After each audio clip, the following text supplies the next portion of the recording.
Chapter 4. What John Rance Had to Tell. It was 1 o'clock when we left number 3 Lauriston Gardens. Sherlock Holmes led me to the nearest telegraph office, whence he dispatched a long telegram. He then hailed a cab and ordered the driver to take us to the address given us by Lestrade. "There is nothing like first-hand evidence," he remarked. "As a matter of fact, my mind is entirely made up upon the case, but still we may as well learn all that is to be learned." "You amaze me, Holmes," said I. "Surely you are not as sure as you pretend to be of all the particulars which you gave?" "There is no room for a mistake," he answered. "The very first thing which I observed on arriving there was that a cab had made 2 ruts with its wheels close to the curb. Now, up to last night, we have had no rain for a week, so that those wheels which left such a deep impression must have been there during the night. There were the marks of the horses' hoofs, too, the outline of one of which was far more clearly cut than that of the other 3, showing that there was a new shoe. Since the cab was there after the rain began, and was not there at any time during the morning, I have Gregson's word for that, it follows that it must have been there during the night, and, therefore, that it brought those 2 individuals to the house." "That seems simple enough," said I. "But how about the other man's height?" "Why, the height of a man, in 9 cases out of 10, can be told from the length of his stride. It is a simple calculation enough, though there is no use my boring you with the figures. I had this fellow's stride both on the clay outside and on the dust within. Then I had a way of checking my calculation. When a man writes on a wall, his instinct leads him to write about the level of his own eyes. Now, that writing was just over 6 feet from the ground. It was child's play." "And his age?" I asked. "Well, if a man can stride 4.5 feet without the smallest effort, he can't be quite in the sere and yellow. That was the breadth of a puddle on the garden walk, which he had evidently walked across. Patent leather boots had gone round, and square toes had hopped over. There's no mystery about it at all. I'm simply applying to ordinary life a few of those precepts of observation and deduction which I advocated in that article. Is there anything else that puzzles you?" "The fingernails and the trichinopoly," I suggested. "The writing on the wall was done with the man's forefinger dipped in blood. My glass allowed me to observe that the plaster was slightly scratched in doing it, which would not have been the case if the man's nail had been trimmed. I gathered up some scattered ash from the floor. It was dark in colour and flaky. Such an ash as is only made by a trichinopoly. I've made a special study of cigar ashes. In fact, I have written a monograph upon the subject. I flatter myself that I can distinguish at a glance the ash of any known brand, either of cigar or of tobacco. It is just in such details that the skilled detective differs from the Gregson and Lestrade type." "And the florid face?" I asked. "Ah, that was a more daring shot, though I have no doubt that I was right. You must not ask me that at the present state of the affair." I passed my hand over my brow. "My head is in a whirl," I remarked. "The more one thinks of it, the more mysterious it grows. How came these 2 men, if there were 2 men, into an empty house? What has become of the cabman who drove them? How could one man compel another to take poison? Where did the blood come from? What was the object of the murderer, since robbery had no part in it? How came the woman's ring there? Above all, why should the second man write up the German word Rache before decamping? I confess that I cannot see any possible way of reconciling all these facts." My companion smiled approvingly. "You sum up the difficulties of the situation succinctly and well," he said. "There is much that is still obscure, though I have quite made up my mind on the main facts. As to poor Lestrade's discovery, it was simply a blind intended to put the police upon a wrong track.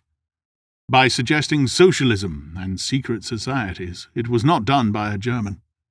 The A, if you noticed, was printed somewhat after the German fashion. Now, a real German invariably prints in the Latin character, so that we may safely say that this was not written by one, but by a clumsy imitator who overdid his part.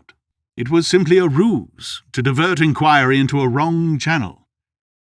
I'm not going to tell you much more of the case, Doctor. You know a conjurer gets no credit when once he has explained his trick. And if I show you too much of my method of working, you will come to the conclusion that I am a very ordinary individual after all." "I shall never do that," I answered. "You have brought detection as near an exact science as it ever will be brought in this world." My companion flushed up with pleasure at my words, and the earnest way in which I uttered them. I had already observed that he was as sensitive to flattery on the score of his art as any girl could be of her beauty. "I'll tell you one other thing," he said. "Patent Leathers and Square Toes came in the same cab, and they walked down the pathway together as friendly as possible, arm in arm, in all probability. When they got inside, they walked up and down the room, or rather, Patent Leathers stood still while Square Toes walked up and down. I could read all that in the dust, and I could read that as he walked he grew more and more excited. That is shown by the increased length of his strides. He was talking all the while and working himself up, no doubt, into a fury. Then the tragedy occurred. I've told you all I know myself now, for the rest is mere surmise and conjecture. We have a good working basis, however, on which to start.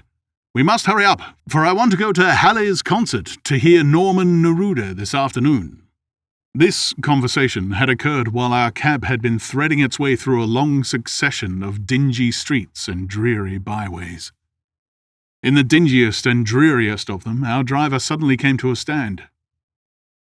"That's Audley Court in there," he said, pointing to a narrow slit in the line of dead-coloured brick. "You'll find me here when you come back." Audley Court was not an attractive locality. The narrow passage led us into a quadrangle paved with flags and lined by sordid dwellings. We picked our way among groups of dirty children and through lines of discoloured linen until we came to number 46, the door of which was decorated with a small slip of brass on which the name Rance was engraved. On inquiry, we found that the constable was in bed, and we were shown into a little front parlour to await his coming. He appeared presently, looking a little irritable at being disturbed in his slumbers. "I made my report to the office." Holmes took a half-sovereign from his pocket and played with it pensively. "We thought that we should like to hear it all from your own lips," he said. "I shall be most happy to tell you anything I can," the constable answered, with his eyes upon the little golden disc. "Just let us hear it all in your own way as it occurred." Rance sat down on the horsehair sofa and knitted his brows as though determined not to omit anything in his narrative. "I'll tell it ye from the beginning," he said. "My time is from 10 at night to 6 in the morning. At 11 there was a fight at the White Hart, but bar that all was quiet enough on the beat. At 1 o'clock it began to rain, and I met Harry Murcher, him who has the Holland Grove beat, and we stood together at the corner of Henrietta Street a-talking. Presently, maybe about 2 or a little after, I thought I would take a look round and see all that was right down Brixton Road. It was precious dirty and lonely. Not a soul did I meet all the way down, though a cab or two went past me. I was a-strolling down, thinking between ourselves how uncommon handy a 4 of gin hot would be. Then suddenly the glint of a light caught my eye in the window of that same house. Now, I knew that them 2 houses in Lauriston Gardens was empty on account of him that owns them, who won't have the drains seed to, though that very last tenant what lived in one of them died of typhoid fever. I was knocked all in a heap, therefore, at seeing a light in the window, and I suspected that something was wrong. When I got to the door, you stopped and then walked back to the garden gate," my companion interrupted. "What did you do that for?" Rance gave a violent jump and stared at Sherlock Holmes with the utmost amazement upon his features. "Why, that's true, sir," he said. "Though how you come to know it, heaven only knows. You see, when I got up to the door, it was so still and so lonesome that I thought I'd be none the worse for someone with me. I ain't afeard at anything on this side of the grave, but I thought that maybe it was him that died of the typhoid, inspecting the drains what killed him. The thought gave me kind of a turn, and I walked back to the gate to see if I could see Murcher's lantern, but there wasn't no sign of him, nor of anyone else. There was no one in the street. Not a living soul, sir, not as much as a dog. Then I pulled myself together and went back and pushed the door open. All was quiet inside, so I went into the room where the light was a-burning. There was a candle flickering on the mantelpiece, a red wax one, and by its light I saw—" Yes, I know all that you saw. You walked round the room several times, and you knelt down by the body, and then you walked through and tried the kitchen door, and then—" John Rance sprang to his feet with a frightened face and suspicion in his eyes. "Where was you to see all that?" he cried. "It seems to me that you knows a deal more than you should." Holmes laughed and threw his card across the table to the constable. "Don't get arresting me for the murder," he said.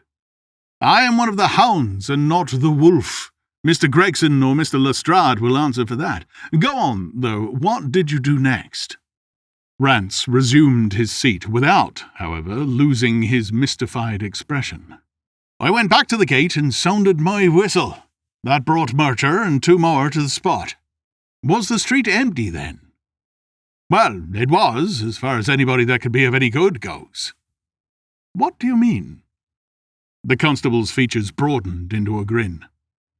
"I've seen many a drunk chap in my time," he said, "but never anyone so crying drunk as that cove. He was at the gate when I came out, a-leaning up against the railings and a-singing at the pitch of his lungs about Columbine's new-fangled banner, or some such stuff. He couldn't stand for less help." "What sort of a man was he?" asked Sherlock Holmes. John Rance appeared to be somewhat irritated at this digression. "He was an uncommon drunk sort of man," he said. "He'd have found himself in the station if we hadn't been so took up." "His face, his dress, didn't you notice them?" Holmes broke in impatiently. "I should think I did notice him, seeing as I had to prop him up, me and Murcher between us. He was a long chap with a red face, the lower part muffled round." "That will do," cried Holmes. "What became of him?" "We'd enough to do without looking after him," the policeman said in a grieved voice. "I'll wager he found his way home all right." "How was he dressed?" "A brown overcoat." "Had he a whip in his hand?" "A whip? No." "He must have left it behind," muttered my companion. "You didn't happen to see or hear a cab after that?" "No. There's a half-sovereign for you," my companion said, standing up and taking his hat. "I'm afraid, Rance, that you will never rise in the force. That head of yours should be for use as well as ornament. You might have gained your sergeant's stripes last night. The man whom you held in your hands is the man who holds the clue of this mystery, and whom we are seeking. Well, there is no use of arguing about it now. I tell you that it is so. Come along, Doctor." We started off for the cab together, leaving our informant incredulous, but obviously uncomfortable. "The blundering fool," Holmes said bitterly as we drove back to our lodgings. "Just to think of him having such an incomparable bit of good luck and not taking advantage of it. I'm rather in the dark still. It is true that the description of this man tallies with your idea of the second party in this mystery, but why should he come back to the house after leaving it? That is not the way of criminals." "The ring, man, the ring! That was what he came back for. If we have no other way of catching him, we can always bait our line with the ring. I shall have him, Doctor. I'll lay you 2 to 1 that I have him. I must thank you for it all. I might not have gone but for you, and so have missed the finest study I ever came across. A study in Scarlet, eh? Why shouldn't we use a little art jargon? There's the scarlet thread of murder running through the colourless skein of life, and our duty is to unravel it and isolate it and expose every inch of it. And now for lunch, and then for Norman Neruda. Her attack and her bowing are splendid. What's that little thing of Chopin's she plays so magnificently? Tra-la-la-la-lira-lira-la. Leaning back in the cab, this amateur bloodhound caroled away like a lark, while I meditated upon the many-sidedness of the human mind.